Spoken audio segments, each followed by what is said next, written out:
Purihin ng Diyos, purihin ng ating Panginoon.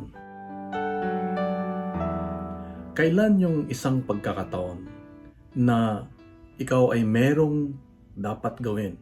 Nakahanda na, pinaghandaan mo, planchado na lahat. Tapos biglang hindi matuloy dahil meron palang isang bagay na dapat mong gawin. Noong Nobyembre ngayong taon, ako dapat ay pauwi sa Pilipinas dahil magse-celebrate ang aking nanay ng 85th birthday. So matagal naming pinaghandaan, pero habang papalapit, 3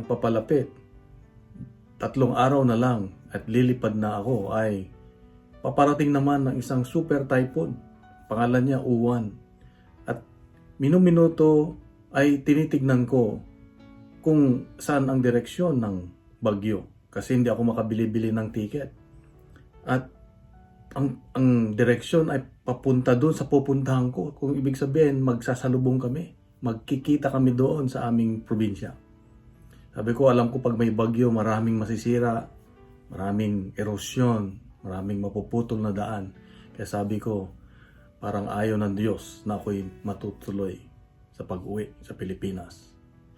At yung gabing iyon na nagdesisyon ako na wag nang matuloy, ay siya naman yung pagdating ng ticket ko na papunta ng Calgary, Canada.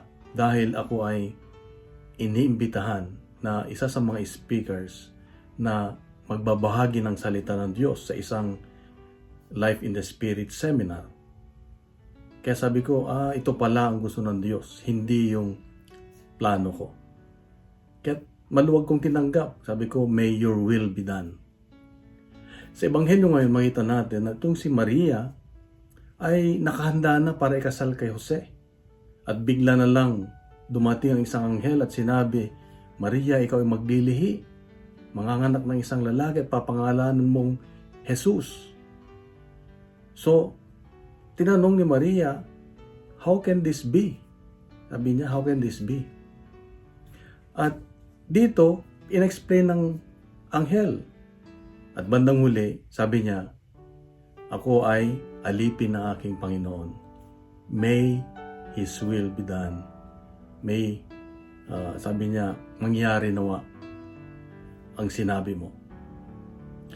Yung kanyang pag-yes sa sinabi ng Diyos ay naging daan para lahat ng tao ay magkaroon ng kaligtasan dahil ipinanganak niya ang ating Panginoon, ang ating Diyos na si Jesus. Tayo din, mga kapatid, ito ang paalala ng Diyos sa atin. May mga pagkakataon na yung mga plano natin ay siguro maganda sa tingin natin, pero may ibang plano ng Diyos. At ang plano nito ay mas lalalim pa tayo sa pagmamahal sa Diyos. Dahil ang pagmamahal ng Diyos ay imbes na interrupt niya yung ating mga plano, yung mga gusto natin, imbes na hadlangan niya yung mga plano natin, ay magbibigay ito ng pagbabago sa atin, transformation. At ito ay, it will work for our good, sabi nga. Kaya kapatid, kung ano man yung plano mo ngayon at hindi natuloy-tuloy o hindi natuloy, praise the Lord pa rin. Pasalamat ka sa Diyos dahil lalo kung inihingi mo sa Diyos, sabihin mo, Lord, kung hindi ayon sa iyong plano, wag mong pahintulutan, then mangyayari yung plano ng Diyos dahil meron kang kababaang loob, meron kang tiwala sa Diyos. Kaya kapatid, ito ang paalala ng Diyos sa akin ngayon na laging isukon lahat sa Diyos. Isama si Lord, sabi natin kahapon, at magtiwala sa Kanya. Dahil ang taong laging nagtitiwala sa Diyos ay laging ligtas sa kapahamakan. Kung nagustuhan natin ang ating reflection ngayon, ibahagi natin sa social media at gawin nating viral ang salita ng Diyos. Punuin natin ng good news ang social media, huwag fake news.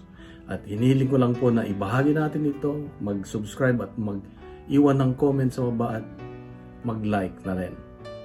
At isang mapagpalang araw sa iyo sa mga mahal sa buhay. God bless and God is good.